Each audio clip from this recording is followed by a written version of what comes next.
Hola, yo soy Noelia Esteban, pedagoga y experta en acompañamiento a familias y peques, tanto en asesoramientos de crianza como en terapia con ellos. Y bueno, estoy encantada de estar hoy aquí hablando contigo sobre temas de psicología que estoy segura que van a interesar a un montón de personas que nos estarán viendo. Hola Noelia, un placer. Muchas gracias. También tengo muchas ganas de tener esta conversación y espero que disfruten todos. En un momento dado decidiste dejarlo todo, coger tu mochila e irte de viaje por el mundo. Y quería preguntarte, tú como psicóloga que eres, ¿qué te aportó esto para conocer mejor la mente? Mira, yo cuando decidí dejarlo todo e irme de viaje no tenía ni idea de lo que me esperaba y solo tenía mi mochila y un billete de ida. Y esos 2 o 3 meses que me planteé viajar al final se convirtieron en mi estilo de vida durante años. Hay un verso de Mario Benedetti que me gusta mucho que dice que realmente el mundo es incontable. En todo caso, es una provincia de ti.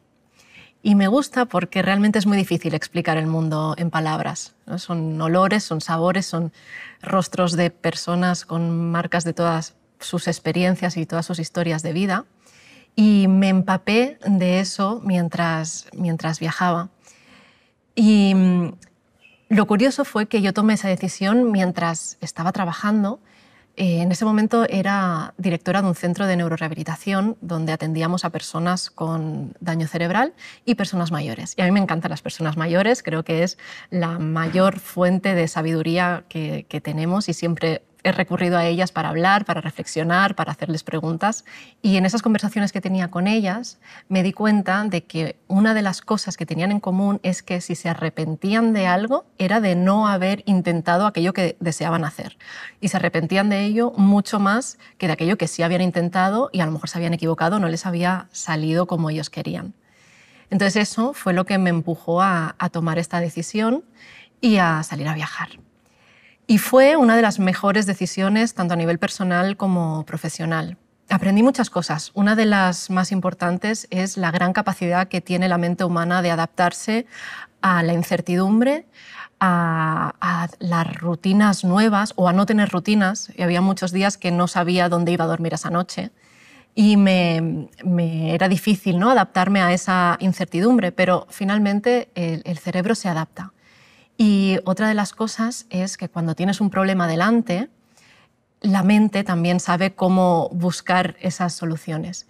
Y aunque a uno a veces le cueste, también otra cosa de las que descubrí y que me regaló ese viaje fue que las personas, la gran mayoría de ellas, también están dispuestas a ayudarte y a echarte una mano sin esperar nada a cambio. Así que descubrir esa humanidad también fue uno de los mejores regalos que me hizo el viaje. El poder conectar también con personas que eran totalmente diferentes a mí, de otros lugares, de otras culturas, eso también me resonó muchísimo, ¿no? Y me hizo ver que somos capaces de conectar con personas, por muy diferentes que sean de nosotros, porque al final todas tienen pues, los mismos sueños, los mismos miedos, los mismos anhelos, y da igual el sexo, la procedencia o el color, porque en esencia somos todos lo mismo. Entonces, todas estas enseñanzas y todos estos aprendizajes los hice durante ese viaje y para mí fue la mejor enseñanza que tuve sobre cómo funciona la mente humana. Te quería preguntar también, porque algo que veo mucho en consulta y que me sucede a mí, es ese miedo a los cambios o cuando tenemos miedo a que le pase algo a un ser querido. A veces lo que imaginamos es peor que lo que luego realmente sucede. ¿Esto por qué nos pasa? Decía Séneca que sufrimos mucho más en nuestra imaginación que en la realidad. Y esto ocurre porque nuestro cerebro está diseñado para fijarse en aquellos elementos, en aquellos factores que pueden suponer un peligro o que pueden suponer una amenaza. Porque en realidad el objetivo de nuestro cerebro es mantenernos con vida, no felices. Entonces está continuamente fijándose en todos aquellos posibles peligros o en todo aquello que podría suponer una amenaza real para nosotros. Y aunque no lo tengamos delante, nuestro cerebro lo que hace es imaginar los peores escenarios posibles para poder anticiparse y así poder pensar qué soluciones nos pueden venir mejor. Si te fijas, de las 6 emociones básicas que tenemos, universales, 4 de ellas son desagradables, que son la ira, el miedo, la tristeza y el asco. Una, la sorpresa, puede ser agradable o desagradable, y otra, solamente una, la alegría, sí que es agradable. Por lo tanto, nuestro cerebro está mucho más diseñado para fijarse en aquello que nos puede generar algún mal, en esas emociones desagradables, que en aquello que nos puede producir felicidad o tranquilidad. Y esto es una herencia que tenemos, una herencia evolutiva, ¿no?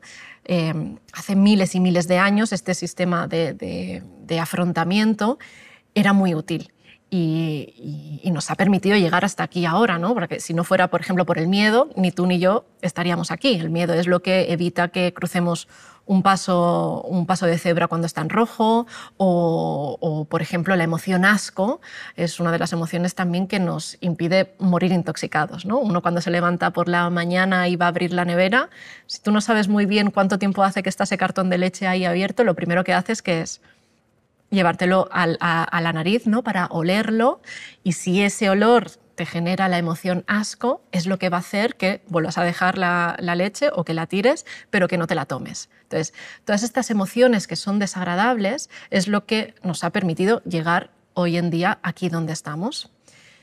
¿Qué pasa? Que esto hace miles de años era muy útil porque realmente los peligros que habían podían significar la muerte, ¿no? Nos podíamos morir con muchos peligros de los que habían.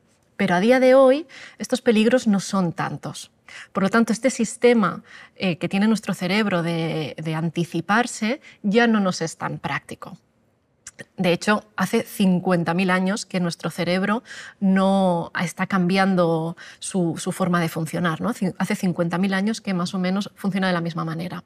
Claro, en el Paleolítico, la forma de vida y los peligros que habían pues, son muy diferentes a los que tenemos hoy en día.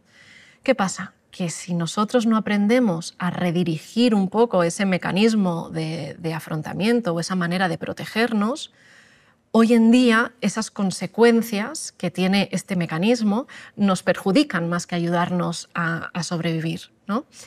Por ejemplo, cuando imaginamos alguna situación que nos genera estrés, por ejemplo, pues un despido en el trabajo, solamente con imaginarlo, nuestro cerebro ya empieza a tener respuestas, tanto químicas y nuestro cuerpo, respuestas fisiológicas, como si eso estuviera ocurriendo de verdad. Porque para nuestro cerebro no está muy claro, no es tan claro cuando es algo imaginado que cuando es realidad. Entonces, ahí es cuando viene el problema. Porque cuando empezamos a pensar o a imaginar esas situaciones, que nuestro cerebro lo hace con la mejor intención para intentar protegernos y buscar soluciones, pero a día de hoy no nos funciona, porque cuando imaginamos estas situaciones y nuestro cerebro empieza a liberar cortisol y adrenalina y esas respuestas fisiológicas que también sentimos, como el que se nos acelera el corazón o se nos acelera el pulso, esto que normalmente lo identificamos como ansiedad, nos perjudica porque reduce nuestra capacidad de concentración, reduce nuestra capacidad para almacenar información, por lo tanto afecta a nuestra memoria, reduce también nuestra creatividad y nuestra capacidad para encontrar soluciones a problemas.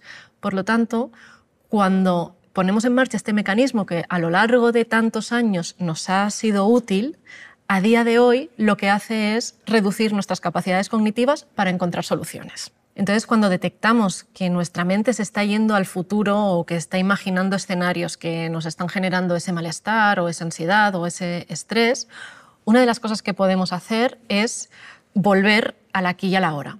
Y una de las estrategias que más sirve para esos momentos es intentar activar al máximo nuestros sentidos, ¿no? Nuestros sentidos es lo que nos conecta con el del aquí y el ahora, con nuestro cerebro y con nuestras emociones. Por lo tanto, todo lo que sea activar los sentidos nos va a permitir volver aquí y dejar de estar pensando en situaciones que no existen o incluso también en el pasado o en el futuro, en lo que tenemos que hacer. A nuestra mente le encanta divagar, viajar del pasado al futuro. Entonces, en el momento en el que queremos volver aquí para no estar imaginando esas situaciones, lo que podemos hacer, por ejemplo, es buscar 5 objetos me lo invento, ¿no? 5 objetos que sean redondos, que estén en la habitación donde estoy, en el lugar donde estoy. Entonces aquí activamos la vista. Después 4 sonidos para activar el oído. Después 3 cosas que podamos tocar. 2 cosas que podamos oler y una cosa que podamos degustar. A veces no tenemos muchas cosas a nuestro alrededor, pero, por ejemplo, si nos concentramos podemos incluso sentir pues, el sabor del café que nos habíamos tomado hace un rato, ¿no? Podemos oler las hojas que tenemos delante o incluso cualquier material, el bolígrafo, cualquier cosa que tengamos, todo tiene su olor. Entonces, todo lo que tengamos a nuestro alrededor nos sirve para activar nuestros sentidos y esa activación es lo que hace que el cerebro deje de divagar y deje de viajar y vuelva aquí al momento presente. Entonces, esto es una herramienta de mindfulness que nos sirve para dejar de imaginar esos escenarios que nos están generando están provocando esas señales, esas respuestas químicas en nuestro cerebro y que se pueden llegar a convertir en ansiedad. Estas instrucciones que nos tenemos que ir dando a nosotros mismos cuando vemos que estamos imaginando estas situaciones es el diálogo interno, ¿no?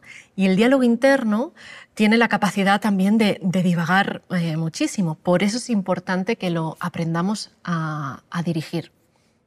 Uno de los científicos antropólogos que más ha estudiado este fenómeno, el cómo funciona nuestro diálogo interno, fue Andrew Irving, de la Universidad de Manchester, y dedicó toda su carrera a investigar cómo funciona, qué nos decimos, por qué nos decimos lo que nos decimos, por qué nos lo decimos, cómo nos lo decimos. Y una de las cosas que hace especiales sus estudios es que utiliza metodologías diferentes a las que siempre se han utilizado. Y siempre utiliza espacios o metodologías que sean lo más cercano a lo natural posible.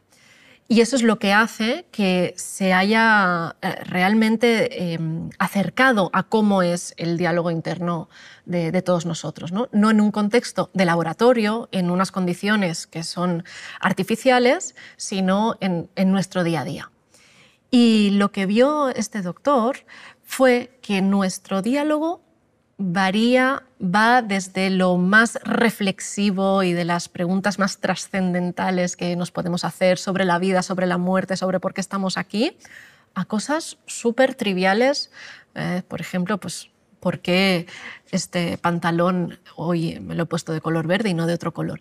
Y esto lo hace en milésimas de segundo nuestro diálogo interno. Entonces, esta gran variabilidad que tiene la forma en la que tenemos de hablarnos, nuestro monólogo interno, nos permite esto, ¿no? Pasar de cosas muy profundas o de preocupaciones que en ese momento nos tienen con la mente en esa situación que nos genera esa ansiedad, a poder volver aquí. Entonces, tiene esa capacidad nuestro cerebro. Y fue muy curioso este proyecto que hizo. Se llama New York Stories, porque de hecho se hizo en Nueva York mientras estos participantes iban paseando y haciendo sus actividades cotidianas en el día a día. Esto se puede encontrar, está en redes, y hay una de las participantes que a mí me llamó mucho la atención porque ejemplifica perfectamente este vaivén de nuestro diálogo interno, ¿no? Es una participante que se llama Meredith y iba desde los pensamientos sobre un amigo suyo que estaba en un proceso de final de vida por una enfermedad, a cosas totalmente triviales sobre el tráfico, sobre la cafetería por la que estaba pasando. Entonces, ahí tenemos el ejemplo perfecto de cómo funciona nuestro diálogo interno. Y entonces, si pudiéramos pausar ese diálogo interno, si tuviéramos como el botón de apagado a nuestra cabecita, ¿qué pasaría? ¿Seríamos más felices? Mira, para responder a tu pregunta, te voy a explicar la experiencia de la doctora Jill Bolte Taylor. La doctora Jill tenía conocimientos en neuroanatomía, pero una mañana, cuando se levantó, no identificó muy bien qué era lo que le estaba pasando. Ella se empezó a encontrar mal cuando se disponía a hacer ejercicio. Tenía 37 años en ese momento, una persona joven, sana. Se empezó a encontrar mal y de repente un vaso sanguíneo estalló en su hemisferio izquierdo. El hemisferio izquierdo está relacionado sobre todo con el lenguaje y el análisis lógico. Por lo tanto, las consecuencias de este accidente cerebrovascular fueron pues, la alteración en la lectura, en la escritura, en el habla, pero lo más curioso fue que también le afectó en su diálogo interno, en la manera en cómo ella se comunicaba consigo misma. Este habla desapareció. Es decir, dejó de escuchar su propia voz. Y como esta voz que tenía la doctora, como la de la gran mayoría de nosotros, era una voz crítica, era una voz muy analítica, era una voz muy exigente, era una voz muy culpabilizadora, en el momento en el que ella tuvo este accidente cerebrovascular, esta voz se cayó y ahí es cuando la doctora se dio cuenta de que estaba en una sensación de paz continua. De hecho, ella escribió un libro, aprovechando todos estos conocimientos que ella tenía sobre el cerebro, escribió un libro y el título, a lo mejor puedes pensar que, claro, un libro donde explica cómo son las consecuencias de un ictus, pues probablemente digas un título un poco quizá negativo, ¿no? Pues el título del libro de la doctora Gill se llama Un ataque de lucidez. Es decir, algo muy positivo. Y ella se dedicó también a dar charlas sobre cómo estaba siendo este momento en el que ella aún no se había recuperado, no había recuperado estas funciones cognitivas, y lo que explicaba es que se sentía paz, sentía tranquilidad desde que había tenido este accidente cerebrovascular. Entonces, es curioso porque precisamente esta reducción de este diálogo interno es lo que intentan conseguir muchas de las técnicas de atención plena o de mindfulness, como evitar que el cerebro se vaya a pensamientos obsesivos o a preocupaciones o a imaginar escenarios que no existen. Con técnicas como el mindfulness se puede reducir. Entonces, se ha visto que la práctica habitual de ejercicios de meditación y de mindfulness consiguen reducir este diálogo interno, sobre todo esta parte más crítica, más analítica, más culpabilizadora, que es la que nos genera realmente este sufrimiento, ¿no? Por lo tanto, utilizar este tipo de técnicas junto con otras que existen para modificar este diálogo interno o redirigirlo y reducir esas señales o esas respuestas fisiológicas que nos genera el cerebro cuando estamos alterados o acelerados o teniendo este diálogo interno tan duro con nosotros mismos, es una de las prácticas que mejor sirve para poder reducirlos y quizás sí ser un poco más felices. Quizá entonces lo que tenemos que intentar no es parar esa voz interior, sino pausarla o aminorarla para que sea más amable con nosotros mismos, o incluso a lo mejor no pausarla, sino poder modificarla. Y bueno, ya si podemos hacerlo desde el principio, ¿no? Desde que somos pequeños, seguramente aún mejor. De hecho, muchos vídeos que me salen últimamente en redes sociales, no sé si a ti te han salido, son de estos niños mirándose al espejo, diciéndose lo capaces que son de hacer algo, todo lo que valen. Y bueno, quería preguntarte qué impacto tienen en los niños este tipo de mensajes.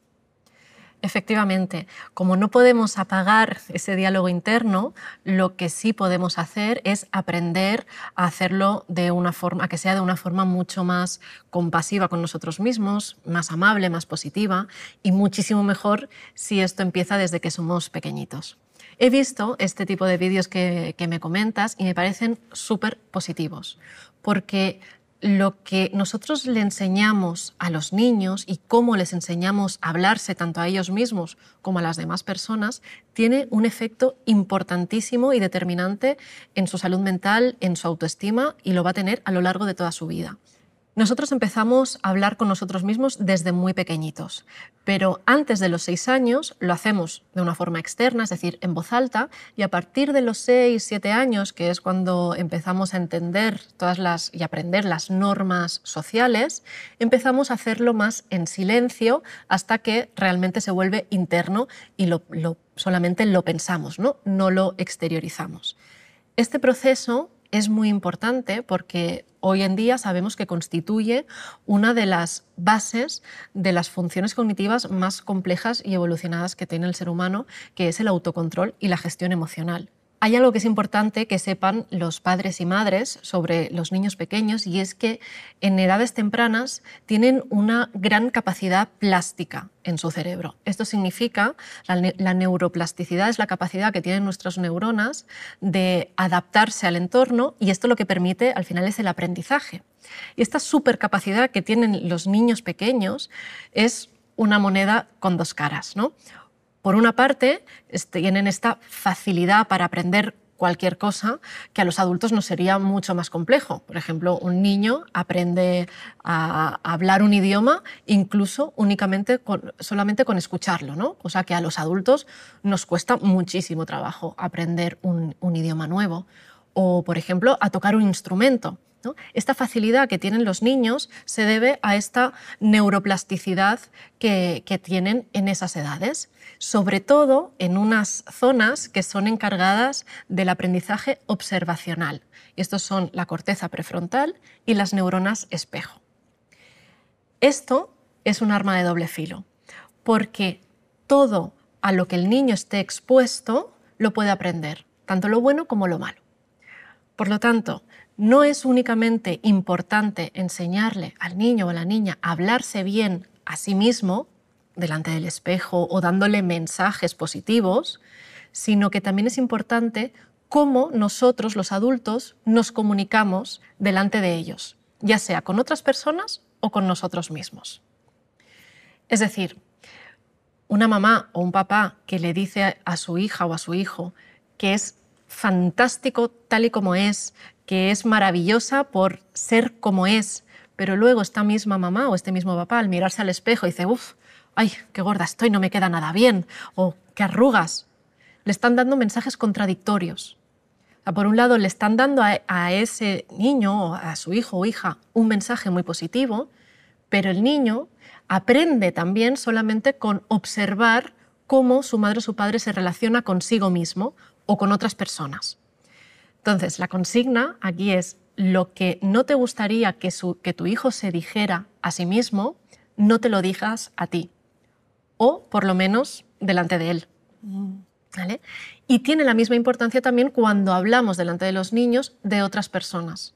Si tú a tu hijo le dices que el físico no es algo importante o que equivocarse no tiene ninguna importancia porque lo importante es el aprender e intentarlo, pero luego criticas a alguien por su físico delante de él o criticas a alguien porque ha hecho algo mal, ahí es cuando le estamos dando mensajes también contradictorios. Y esto me lo encuentro muchísimo en consulta. A padres y madres que se han esmerado muchísimo en darles mensajes positivos a sus hijos, tanto por su forma de ser como por su aspecto físico, y sin embargo vienen a los 10, 11, 12 años con preocupaciones sobre su aspecto o una autoestima muy baja. Entonces aquí, cuando empezamos a indagar un poco sobre cuál es la relación que tienen tanto el padre como la madre consigo mismos, se empieza a dilucidar un poco dónde está la base del problema, ¿no? Y es que el niño o la niña ha ido absorbiendo por esta gran capacidad plástica que tiene su cerebro solamente con ver o escuchar el comportamiento de los padres. Creo que la maternidad, la paternidad no deja de ser un viaje hacia el interior y que tenemos que mirarnos mucho, no solo por nosotros, sino por eso que dices, ¿no? De todo lo que absorben. Y luego algo que suelo decir a los papás y mamás y que ayuda es también hacer como hincapié en que esa autoestima la busquen en ellos mismos. Por ejemplo, cuando vienen a enseñarnos un dibujo y a veces decimos como, pues muy bien, ¿no? Nos sale como muy bien. Yo les suelo recomendar, en primer lugar, si tenemos que decir una cualidad de ese dibujo, de esa construcción del Lego, lo que hayan hecho es algo concreto.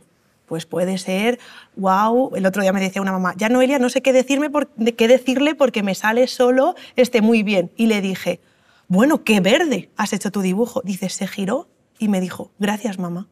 Nunca me había dicho gracias, mamá, pero es como te has fijado, pones en valor algo que para mí es importante. Y luego, por otro lado, también me parece de máxima importancia el hacer hincapié en que para ellos esté bien. Entonces, preguntas como, oye, ¿cómo es para ti? O debes de estar muy orgulloso. O, ¿y tú cómo lo ves? Vienen a enseñarnos algo que han hecho, nos dicen, mira, mira, ¿cómo lo ves tú, no? Y esto pues les ayuda mucho a crecer en ese diálogo interno y a poder aprender desde pequeños a hablarnos mejor, como estamos comentando. Claro, es una forma magnífica de fomentar ese diálogo interno, ¿no? A través de la reflexión o a través de un análisis y siempre desde un enfoque positivo, un enfoque constructivo, porque al final es lo que tú dices, ¿no? Aprender a hablarnos bien o mal depende de todos estos mensajes que vamos recibiendo, sobre todo de pequeños, y de lo que vamos viendo también o escuchando. Me he leído tu libro, Cómo dejar de ser tu peor enemigo, y he visto que hablabas de los diferentes tipos de diálogo interno que existen. ¿Podrías hablarnos sobre cuáles son y qué funciones tienen? Mira, gracias a la neurociencia, hoy en día sabemos que existen efectivamente diferentes tipos de diálogo interno y que cada uno tiene una función distinta. Tenemos, por un lado, el diálogo de identidad propia, luego tenemos un diálogo motivacional, el diálogo instruccional, un diálogo disociativo, un diálogo social y un diálogo compulsivo. Te explico un poco cada uno de estos cuáles son sus funciones. El diálogo de identidad propia es este diálogo que tenemos más reflexivo sobre quiénes somos, por qué estamos aquí, cuál es el sentido de mi vida. Este diálogo lo fomentamos muchos los psicólogos en consulta porque ayuda a encontrar respuestas a preguntas importantes que cada uno puede tener, ¿no? Son preguntas más existenciales o que tienen mucho valor en nuestra salud mental. Por otro lado, como te he dicho, tenemos el diálogo motivacional. Este es el mejor de los diálogos que tenemos. Como su nombre indica, nos motiva, nos ayuda a gestionar también las emociones, nos ayuda a equilibrar o a regularnos cuando emocionalmente estamos pues, un poco alterados o estamos tristes o estamos nerviosos, ¿no? Es el que nos diríamos, por ejemplo, pues en una situación de estrés, Noelia, tranquila, no pasa nada, lo sabes hacer, venga. Vamos con calma, de uno a uno, poco a poco, por ejemplo. Este sería el diálogo motivacional. Después tenemos el diálogo instruccional. Este diálogo es el que utilizamos para llevar a cabo procesos, por ejemplo, ¿no? Cuando aprendemos a hacer algo que es difícil y que tiene que ir por pasos, tenemos como una vocecita interna que nos va diciendo, vale, hago esto, vale, ahora, por ejemplo, cuando uno aprende a hacer ecuaciones, pues tiene que recordar cómo es la fórmula, después esta fórmula, ¿vale? Ahora tengo que poner esto aquí y ahora esto otro allá. Este diálogo que nos da instrucciones dentro de nosotros mismos nos ayuda mucho a conseguir metas, ¿vale? Y a ir poquito a poco avanzando paso a paso en todo lo que tenemos que ir haciendo. Después tenemos el diálogo disociativo. El diálogo disociativo es muy divertido. Es esa conversación que tenemos con nosotros mismos, pero que parece que tengamos con muchas personas a la vez dentro de nuestra propia cabeza. Por ejemplo, cuando queremos tomar una decisión importante y nos estamos debatiendo entre si hacerlo o no hacerlo, por ejemplo, dejar un trabajo, ¿no? Una tiene su trabajo, está bien, está cómoda, tiene su salario, es algo seguro, pero está un poco aburrido, quizá no es algo que haya escogido de forma vocacional, entonces empieza a pensar, ¿y si cambio de trabajo? Sí, me dedico a algo que realmente me apasione y me guste. Entonces, aquí se activa este diálogo disociativo, ¿no? Nos disociamos dentro de nosotros mismos y aparece una vocecita más intrépida y más apasionada y una vocecita que busca esa seguridad. Entonces, esta voz más segura lo que nos va a decir es, no, Alba, quédate en este trabajo, tienes un salario asegurado a final de mes, además ya conoces a la gente, ya conoces a tus compañeros, es un poco aburrido, pero es que ya te conoces lo que tienes que hacer y lo haces perfectamente. Y luego la otra voz más apasionada me dirá, pero te vas a quedar aquí toda la vida haciendo este trabajo, cuando a ti lo que realmente te gusta es ir a ayudar, a hacer voluntariado siempre y a estar en contacto con la gente, y estás aquí metida entre 4 paredes en un despacho que cambia porque te vas a quedar aquí estancada y no eres feliz, ¿no? Entonces, estas 2 vocecitas que se debaten son facetas diferentes de nuestra propia personalidad. Y escucharlas nos permite conocernos en mucha más profundidad.